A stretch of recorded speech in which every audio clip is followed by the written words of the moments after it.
마음을 채우는 가톨릭 콘서트 쉼에 오신 것을 환영합니다. 안녕하십니까? 한창원 프란치스코입니다. 안녕하세요. 김슬의 멜라니아입니다. 네, 우리가 독서를 통해서 간접 경험을 한다는 말 하잖아요. 그게 사실 말뿐만이 아니라 실제 우리 몸에서도요, 변화가 일어난답니다. 그렇습니다. 이 뇌 전문가들에 따르면요.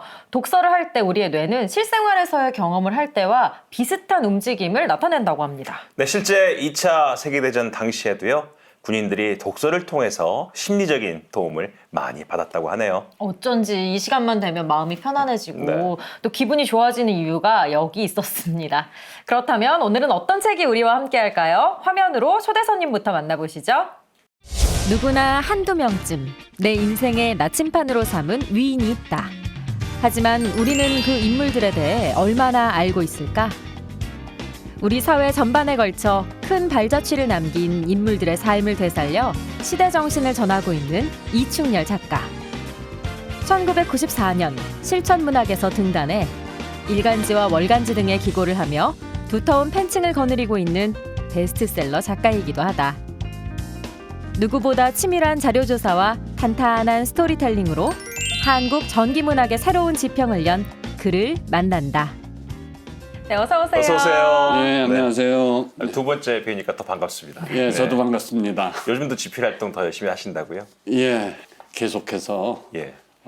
이 전기 작업을 하고 있습니다. 네. 네, 지난번에 저희가 김수환 추기경님 탄생 100주년을 맞아서 김수환 추기경을 함께 얘기 나눠봤는데 오늘은 또 어떤 책을 소개해 주시나요? 오늘은 신부 이태석이라는 네. 책입니다.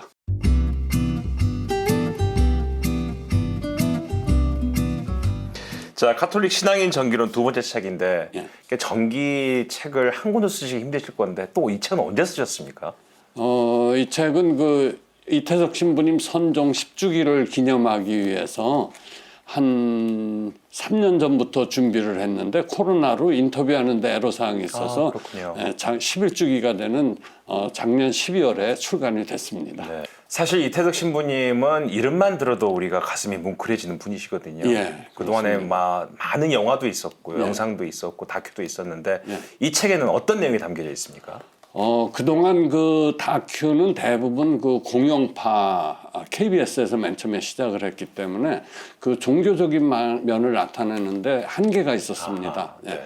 그래서 많은 분들은 이태석 신부님이 거의 뭐 맥가이버 급수로 예, 혼자서 깃발 들고 가셔가지고서는 거기서 선교 활동을 그냥 막 하신 걸로 이렇게 생각을 하시는데 그 이전에 그거를 갖다가 그 신앙적으로 어떻게 훈련을 받으면서 그렇게 성공적인 선교사 역을 할 수가 있었는지 그 책을 좀 더 중점적으로 살펴본 책이라고 할 수 있습니다. 네. 김수환 추기경 때도 그렇지만 그때 진짜 그 꼼꼼한 자료조사에 맞아요. 저희가 엄청 놀랐었잖아요. 이번에도 이렇게 자료조사에 힘을 많이 기울이셨다고요. 예, 이 전기는 사실 그 전기 작업은 자료와의 싸움이라고 그래도 과언이 아닙니다.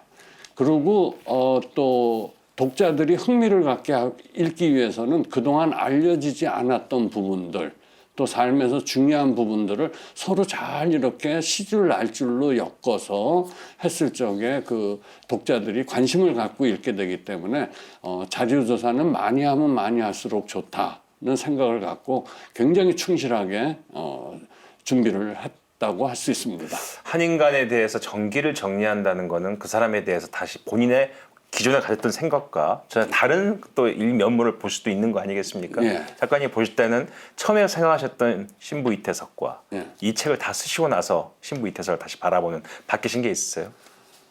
처음에는 사실 막연했습니다. 우리가 그 울지마 톤스 보고서는 맞아요. 네. 야, 대단한 신부님이시다. 근데 이제 하나하나 들어보니까는 가만히 생각해 보면 사실 우리나라에서 그 아프리카 선교를 가서 이분이 8년 동안 활동을 하시다 이제 선종을 하셨는데 그렇게 오래 활동하신 분이 거의 없으세요.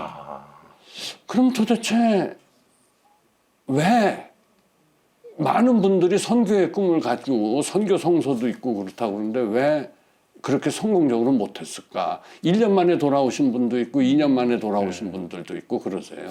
그래서 그 선교 영성을 조금 더 어떤 건지를 느끼게 됐습니다. 그래서 이 이태석 신부님이 소속돼 있던 그 살레시오 수도회에서는 선교는 제2의 성소다라고 할 정도로 선교 성소는 일반 또 부르심과는 또 다른 하나의 또 다른 성소다. 그 정도로 표현을 하고 있습니다.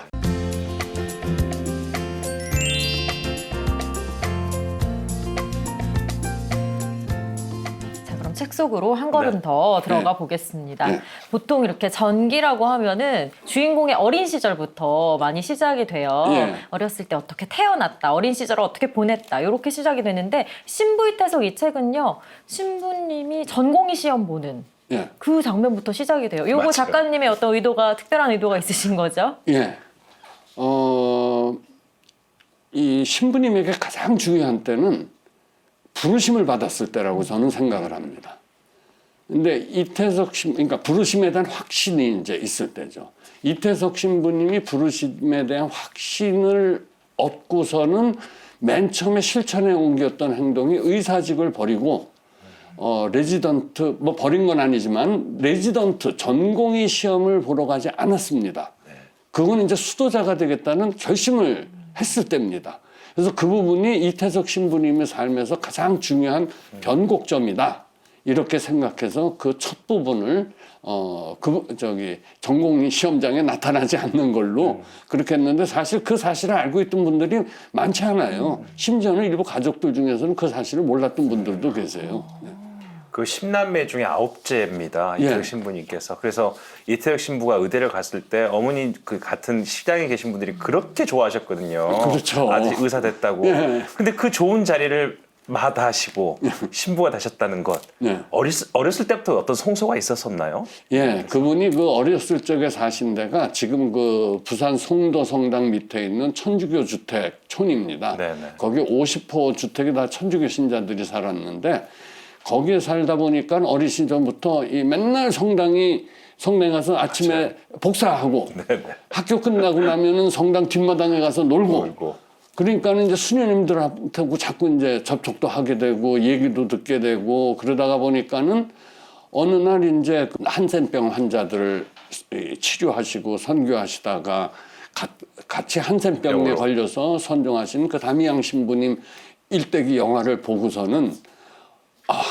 나도 이런 신부가 되었으면 좋겠다. 그리고 그 부산의 그 근처에 또 뭐가 있었냐면 소알로시의 신부님이 그 송도본당에 그 2대 주임 신부를 하면서 이태석 신부님한테 세례를 주신 분이세요. 그래서 그분도 역시 또 형님이 계셨는데 형님 신부님과 함께 우리 커서 신부가 되자고 붙든 결심을 하게 됐던 게 한 9살 때쯤 되십니다. 근데 자꾸 이렇게 같은 작가님이셔서 그런지 저는 김수환 최기경님과 비교가 되는데 김수환 최기경님 같은 경우에는 나 성소가 없었던 것 같아 하시지만 그러니까 어머니에게 효도를 하기 위해서 사제의 길을 걷게 되시잖아요. 근데 이태석 신부님은 반대예요. 정반대인데. 네. 어머니에게 효도를 못하는 것 같아서 불효를 저지르는 것 같아서 성소를 접으려고 하셨었잖아요. 네. 근데 아무래도 이 사제의 길은 하느님의 뜻이 있어야 하는 것 같습니다. 작가님이 두 전기를 집필하시면서 어떻게 느끼셨어요? 김수환 추기경님한테 그 소신학교 때 그 말씀을 했으신 공베르 신부님 말씀이 맞는 것 같아요. 신부란 되고 싶다고 되는 것도 맞아요. 아니고 네. 되기 싫다고 안 되는 게 아니다. 네네. 그래서 고등학교 1학년 때 그 형님이 고등학교 3학년인데 이제 신학교 가시겠다고 그러면 어머니가 하여간 이틀 정도를 우셨대요. 그러면서 말리셨대요. 근데도 이제 그 뜻을 못 걷고 이제 보내주시는 걸 보고 이게 신부가 되려면 어머니 눈에서 눈물을 또 흘려야 되는구나. 그래서 이번에는 효도하기 위해서 김수환 추기경님하고 달리 맨 처음에 효도하기 위해서 성소를 접으시고 그렇다면 이제 부자가 돼서 장사꾼이 되는 게 아니라 의사가 돼갖고 어머님께 효도를 해야 되겠다. 그래서 이제 의대를 갑니다. 근데 이게 이태석 신부님의 표현에 의하면 도망가고 싶다고 가시는 게 아니더래요.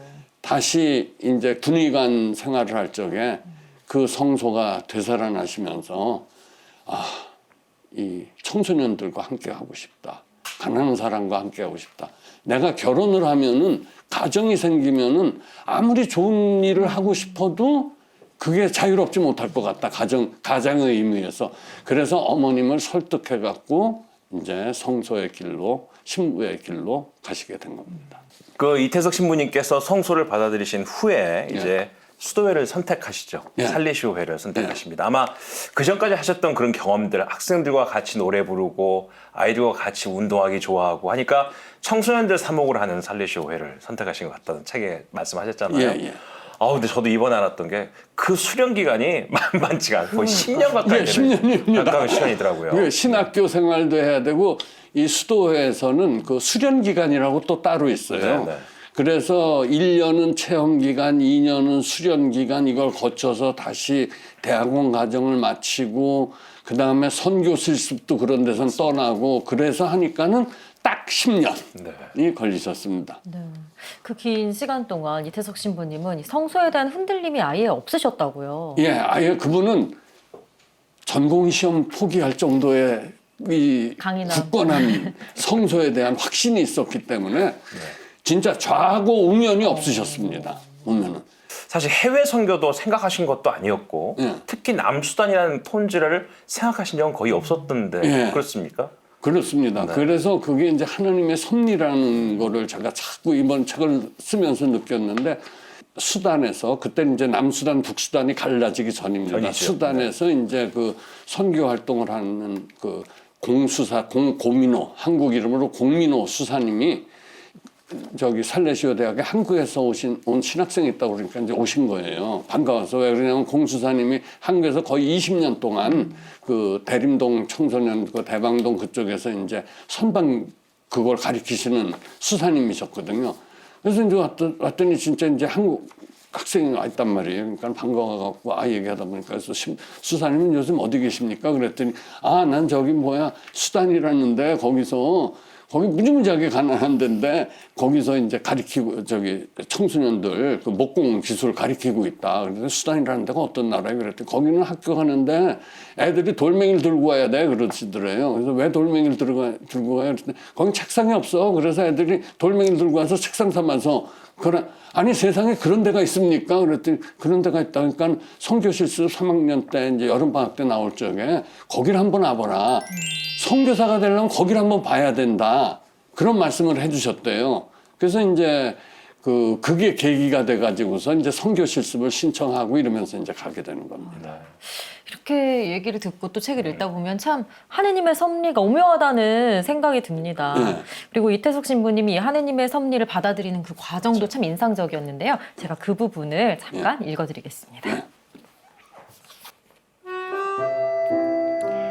지원자 수사님은 왜 의사를 그만두고 신부님이 되려고 하세요? 청소년들은 수도원에 있는 지원자를 지원자 수사님이라고 부르며 격이 없이 지냈다. 이태석은 처음 이 질문을 받았을 때 어떻게 대답해야 하나 머뭇거렸다. 결혼하면 가난하고 불우한 이웃을 위해 의술을 베푸는데 한계가 있을 것 같아 이 길을 택했다고 설명할 수야 있었지만 아이들이 이해하기 힘들 듯 했다. 그래서 간단하게 의사보다 신부가 좋아서 수도원에 왔다고 대답했다.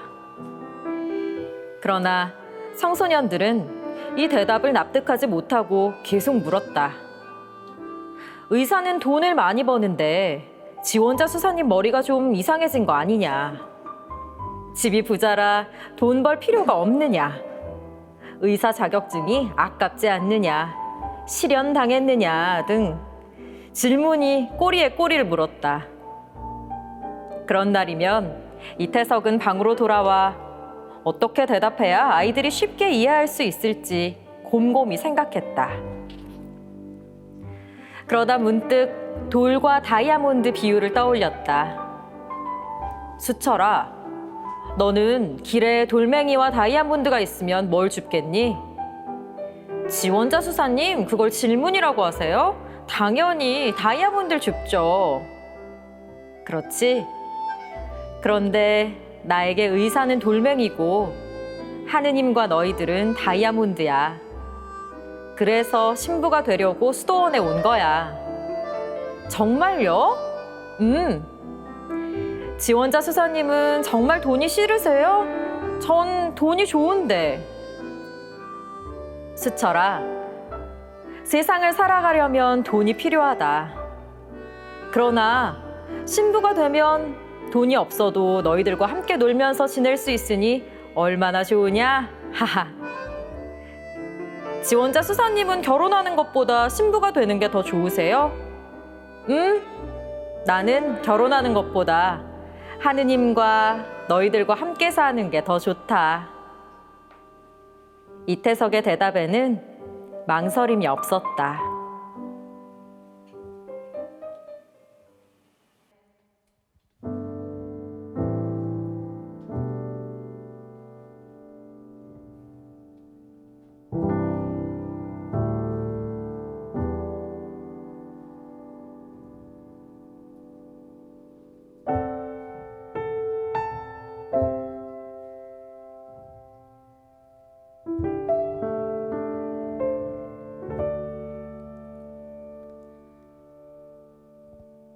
처음으로 집을 떠나 길모퉁이 돌 때 등 뒤에서 흐느끼시는 부모님을 생각하면 눈물도 났지만 난 이 길을 선택했어. 낯설고 힘들지만 그 무엇보다 내 자신을 변화시키는 희생이 필요하고 사랑이 필요해. 모든 것 주님께 맡기고 이제 내가 사는 것 아니요 주님이 내 안에 사시니 내 호흡과 내 영의 노래로 오직 주 한 분만 따르리라.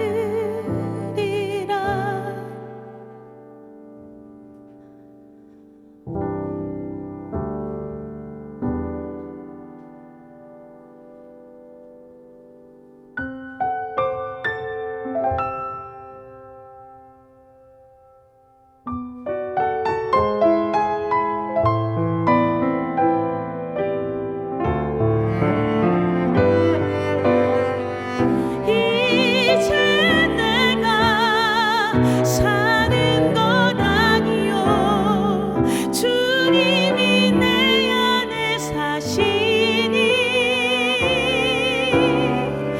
내 호흡과 내 영의 노래로 오직 주 한 분만 따르리라. 눈 내리는 그날 아침을 잊을 수가 없어요. 바다를 보며 가는 길 수녀원 가는 길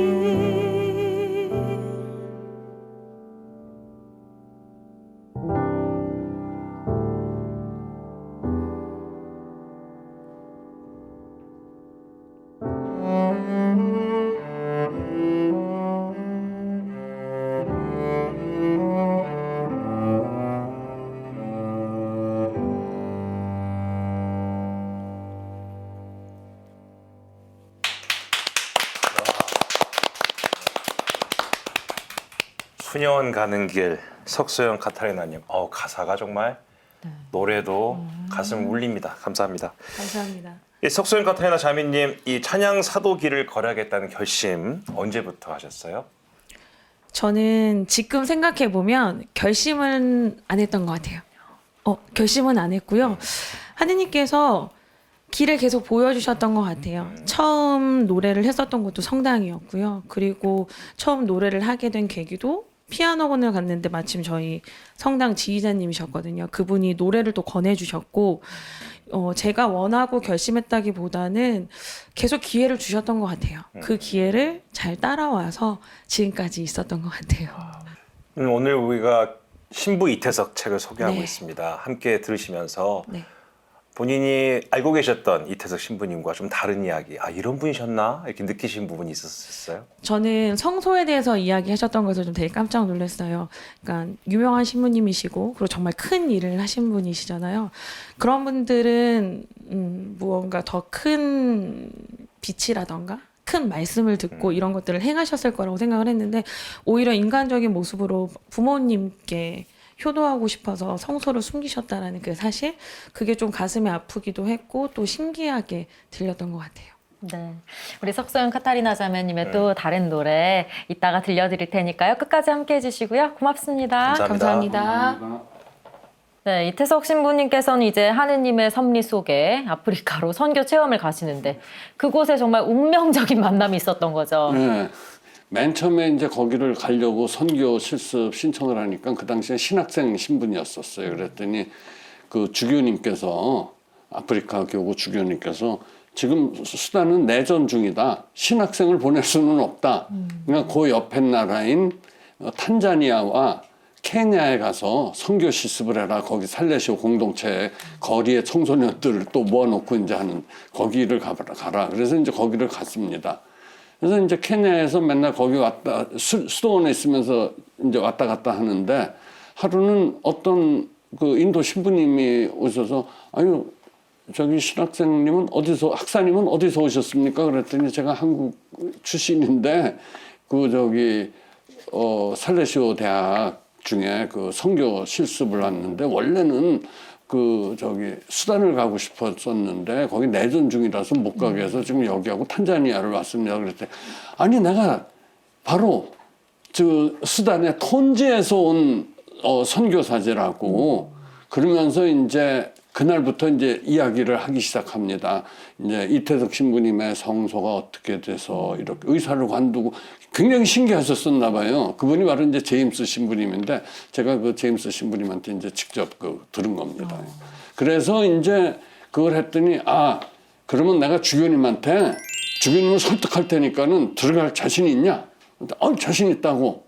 그래갖고 주교님을 설득해서 일주일을 이제 선교 실습을 가게 됐으니 참 맨 처음에 못 가는 줄 알고 있다가 가게 됐으니 그것도 큰 섭리라고 생각이 듭니다. 이 전기를 쓰시면서 늘 인터뷰를 많이 하시고 자료도 많이 찾으시는데 바로 이 제임스 신부님은 직접 인터뷰를 하셨잖아요. 예. 그럼 그때 주교님과 같이 경비행기 타고 들어갔던 이야기부터 예. 실제 중계하듯이 다 얘기 들으셨을 그렇죠. 건데. 예. 그러니까 날짜, 그 신부님들은 다 또 기록을 해놓잖아요. 그러니까 날짜, 시간까지도 이제 그렇게 기록을 했는데 그분이 이제 그 말씀하셨던 증언 중에서 참으로 그 충격적인, 그리고 아, 이게 선교사의 사제의 길이 절대 만만한 게 아니구나 하는 거를 이제 느낄 수 있었습니다. 네.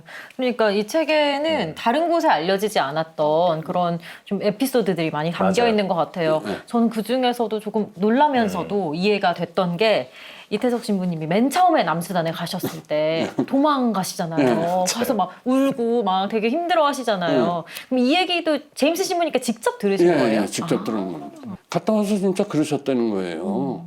너무 무서워갖고 참혹하고 무서워갖고 도망갔었다고. 근데 이제 그렇게 쓰는 거에 대해서 쓰고 나니까는 뭐 이게 이태석 신부님을 깎아내리려고 그러는 게 아니냐. 아니 의사까지 하신 분이 해부도 하셨을 텐데 어떻게 도망을 가느냐. 이해가 안 된다. 그러고 저에게 격렬하게 항의하셨던 분도 계십니다. 몇 분이. 그런데 그거는 팩트예요. 얼마나 참혹했으면은. 네. 그럼요. 네. 그리고 그게 저는 가장 이 책에서 인간적인 맞아요. 부분을 네. 예, 나타냈다. 그렇게 생각하고 그 증언을 아주 고귀하게 생각을 했습니다. 가장 인간적인 모습들, 그런 모습들 책에 더 많이 담으시려고 했던 것 같은데 다른 이유가 있으셨어요? 이게 왜 그러냐면요. 전기는 우상화하는 책이 아닙니다. 맞습니다. 영웅화를 하면 안 돼요. 예? 그러니까 일부 다큐멘터리에서 그런 부분들이 슈퍼맨처럼 보이는데 그거는 아니고 전기는 그 사람의 삶을 그대로 표현해서 일반인들도 그걸 읽었을 적에 아, 나 같은 야약한 청소년들이라든가 성소를 가진 사람들 아, 나도 될 수가 있겠구나 하는 그런 이 하나의 그 일종의 그 삶의 지침이 되는 책이 돼야지 영웅화를 하면요 독자들이 요새는 안 봅니다. 그래서 저는 목표가 칭찬하지 않는 게 칭찬이다.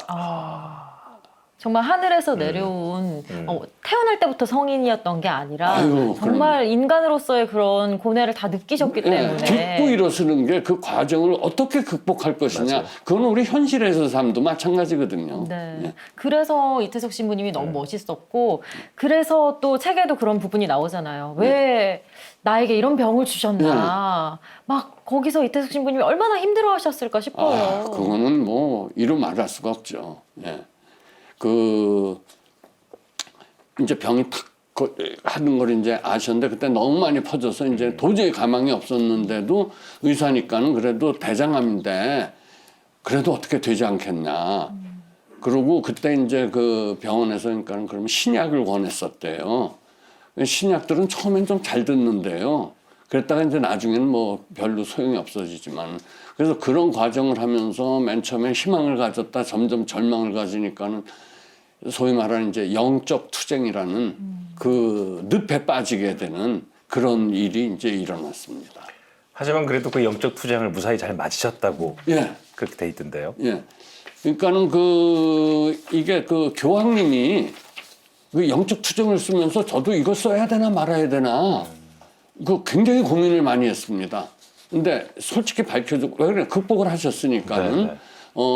어떻게 영적 투쟁에서 승리할 것인가. 근데 교황님께서 한 3년 전에 이 말씀을 어떻게 하셨냐면은 우리 현대인들은 또 이제까지의 모든 성인들은 영적 투쟁 속에서 새롭게 태어나고 더 강해진다.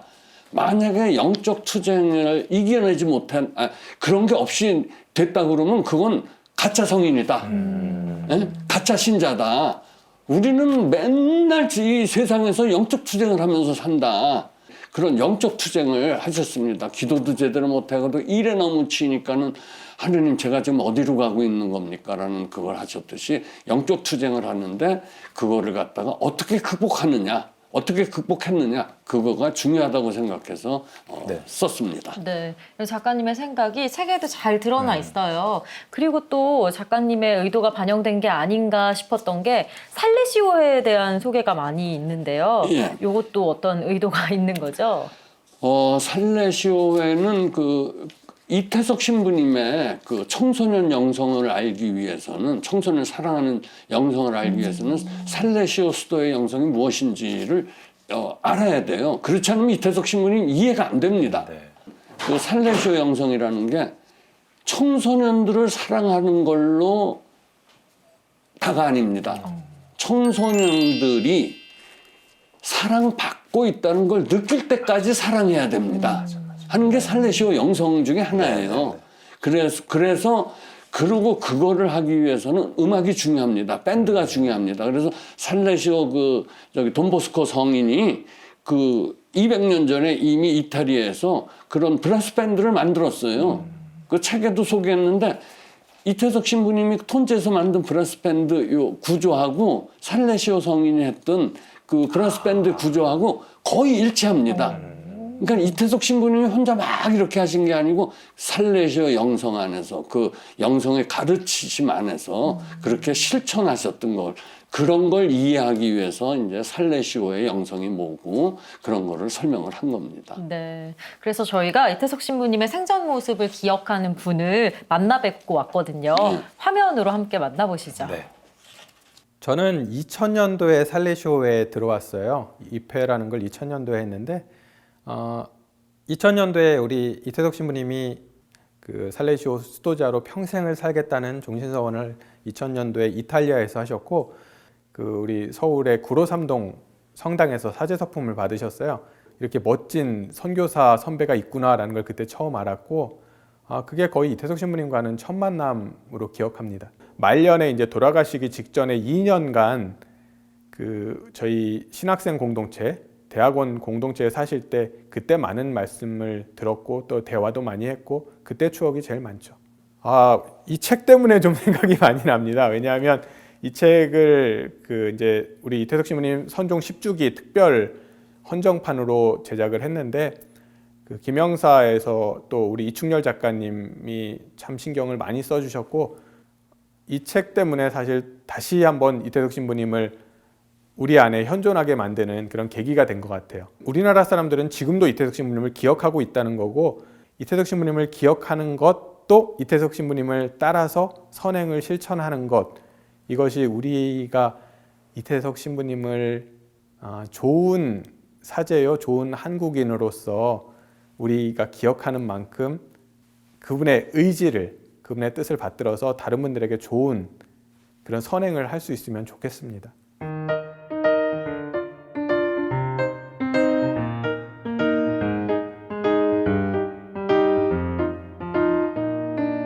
우리 옛말에 그런 말이 있습니다. 호랑이는 죽어서 가죽을 남기고 사람 죽어서 이름을 남긴다.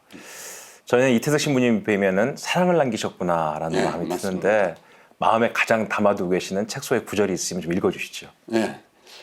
이 구절은 제가 상당히 감동적으로 느꼈고 또 이게 이태석 신부님의 전기를 읽는 분들이 이런 마음을 가졌으면 좋겠다 하는 구절에서 하나 뽑았습니다.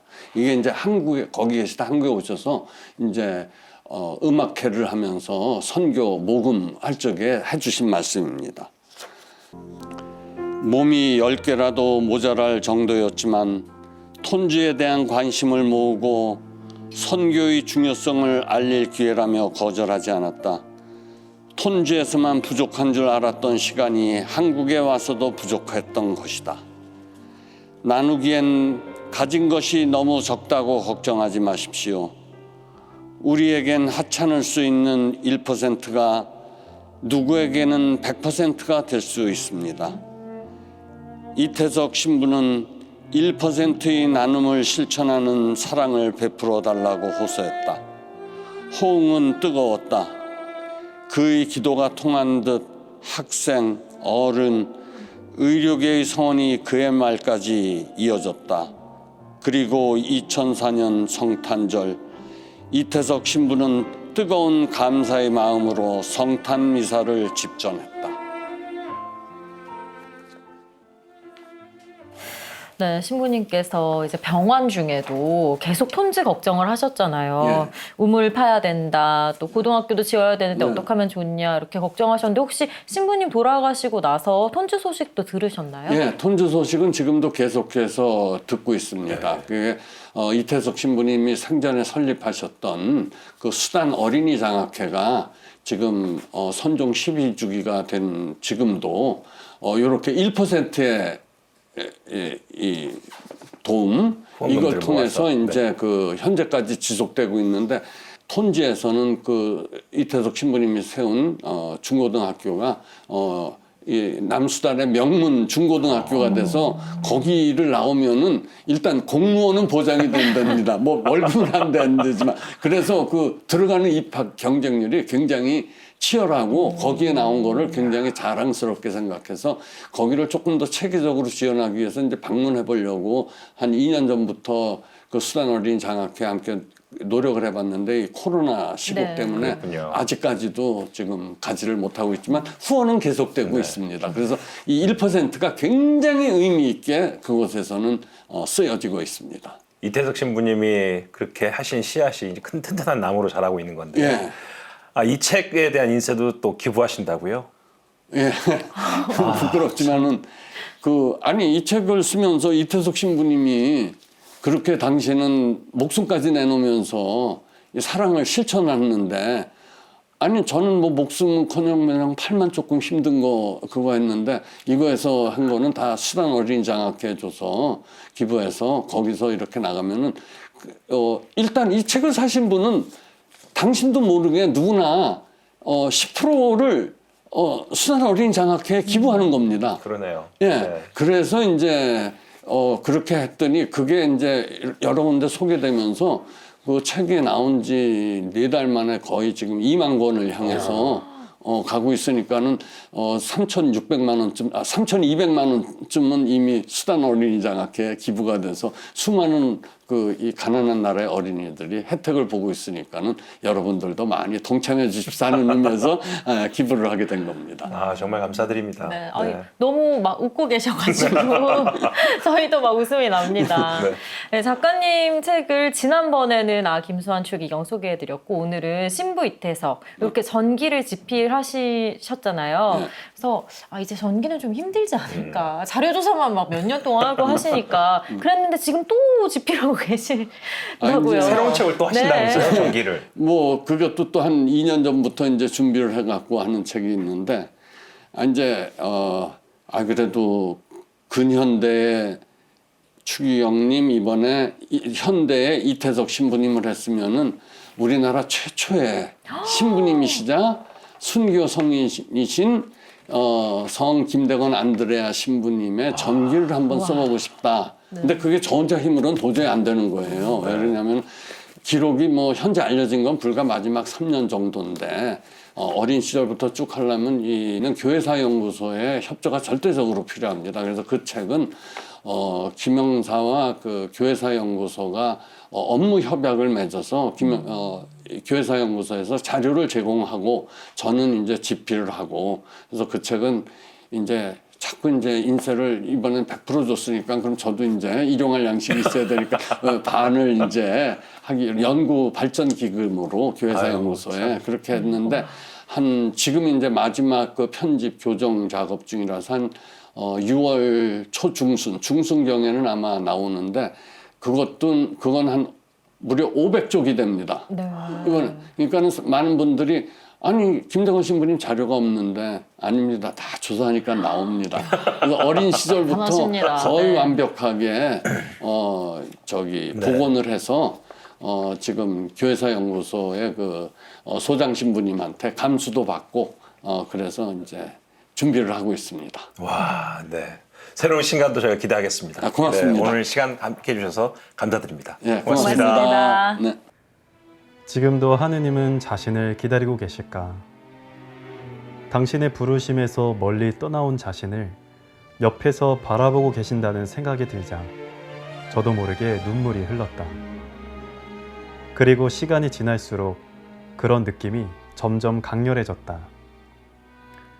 신학생들과 이야기할수록 그들의 굳건한 신앙이 부러운 동시에 자신도 그런 삶을 산다면 늘 어딘가 모르게 한 구석 비어있는 마음이 꽉 찰 것만 같았다.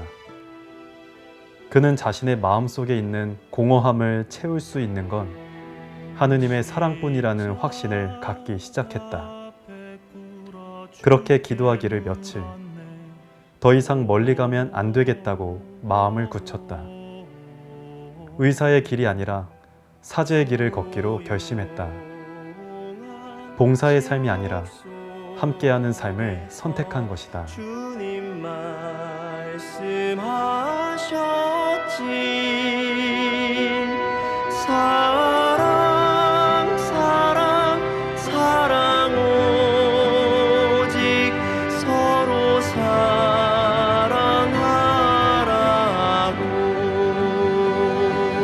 난 영원히 기도하리라 세계 평화 위에 난 사랑하리라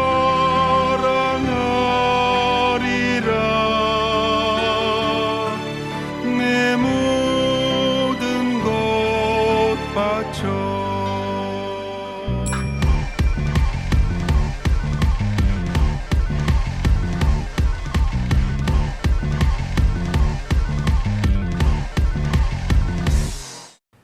저의 삶을 돌아보면 망설이는 때가 참 많습니다. 이를 두고 누군가는 신중하고 생각이 많은 것이라고 포장해 주시기도 하지만 분명 이것은 우유부단함일 테죠. 그런데 신기하게도 망설이지 않고 단호했던 선택 중 하나는 제가 사제가 되기로 결심했던 때였던 것 같습니다. 망설임이 익숙한 제가 어떻게 그토록 확고한 결심을 해낼 수 있었을까 스스로 기특하기까지 합니다. 오늘 함께하고 있는 책 신부 이태석을 보면서 저는 그 단호했던 선택의 아름다움에는 성령의 이끄심이 함께 하신다는 생각을 다시금 하게 됩니다. 의대에 진학해 아쉬울 것 없는 삶을 살아갈 수 있었던 신부님께 왜 의사를 그만두고 신부가 되려고 하냐는 질문을 던졌을 때 신부님은 이렇게 답했다고 하죠.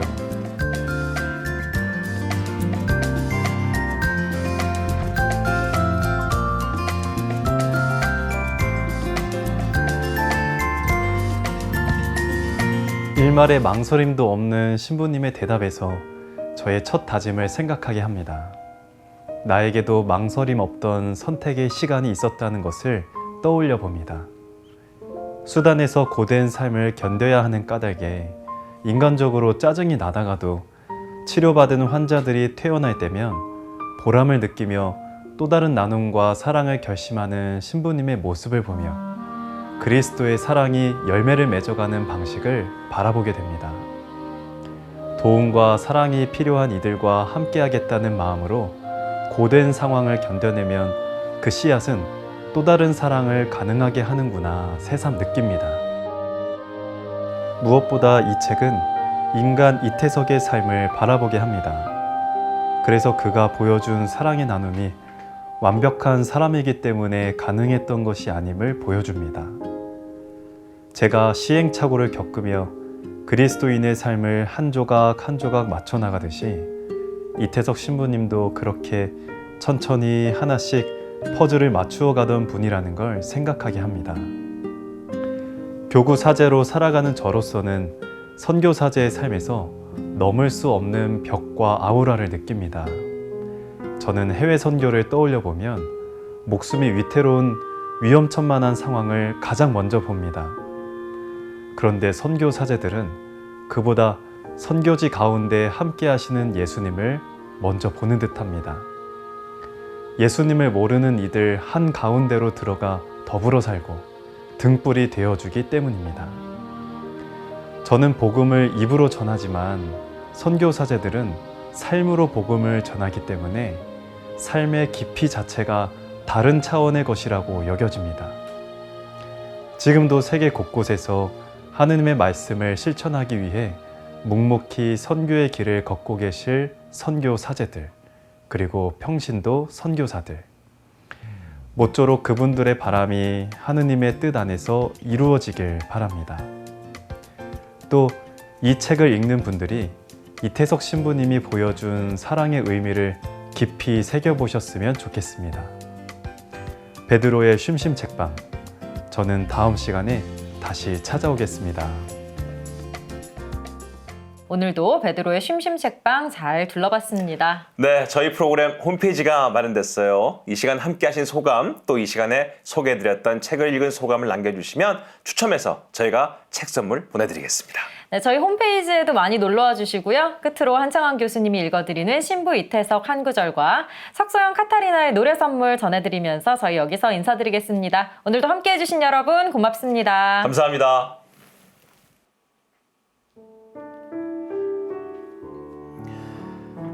오늘 한동안 잊고 지내던 톤즈의 친한 친구 하나가 갑자기 생각났다. 그 친구만 생각하면 가슴이 뛰고 설레는데 왜 그리 깡그리 잊고 살았는지 갑자기 생각나니 너무너무 보고 싶다.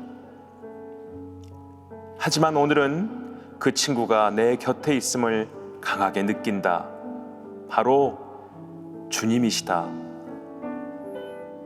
톤즈에 처음 막 도착했을 때 충격으로 무엇을 어떻게 시작해야 할지 모르고 멍하니 있을 때 걱정하지 마라, 내가 함께 있지 않느냐 위로해 주시던 감실안의 바로 그 주님. 질병과 가난으로 고통에 허덕이는 그곳 사람들의 중간에서 항상 떡 버티고 계셨던 바로 그 주님. 그곳에 가장 버림받은 이들의 모습으로 오셔서 함께 아파하고 함께 괴로워하시던 바로 그 주님. 죽어가는 사람들을 눈앞에 두고도 가진 것 없어 발을 동동 구르던 나의 두 손을 어마어마한 섭리로 가득 채워주셨던 바로 그 주님. 톤즈의 폭탄이 떨어질 때 나와 함께 땅바닥에 엎드려 숨 죽이고 있던 바로 그 주님. 힘들다는 핑계로 그 친구에 대한 그리움까지 잊어버렸던 나 자신이 너무 부끄럽다. 하늘나라에서 제일 가까운 곳이 톤즈라며 자주 얘기하던 친구였는데 모든 어려움을 함께 지낸 만큼 그 우정 또한 보통 두터운 것이 아니었는데 그 친구만 생각하면 가슴이 뛰고 설레는데 왜 그리 깡그리 잊고 살았는지 그 우정이 그립다. 그 친구가 그립다. 그 주님이 그립다.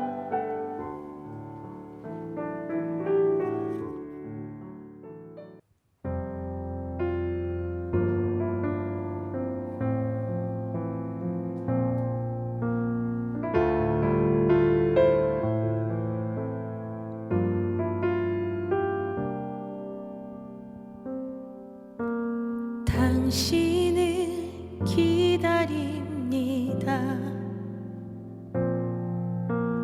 아무도 내 마음 몰라줄 때도 당신을 기다립니다.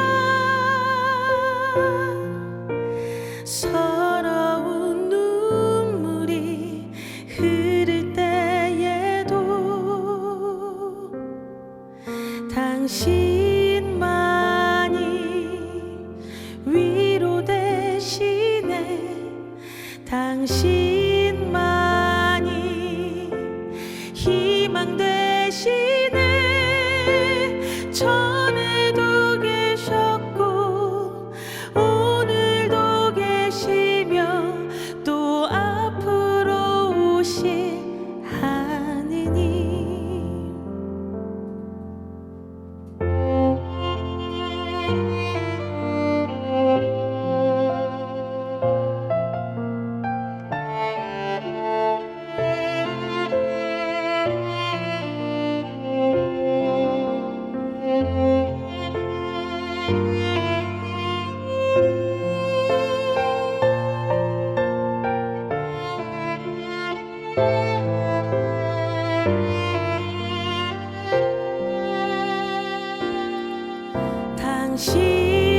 당신만이 위로 되시네.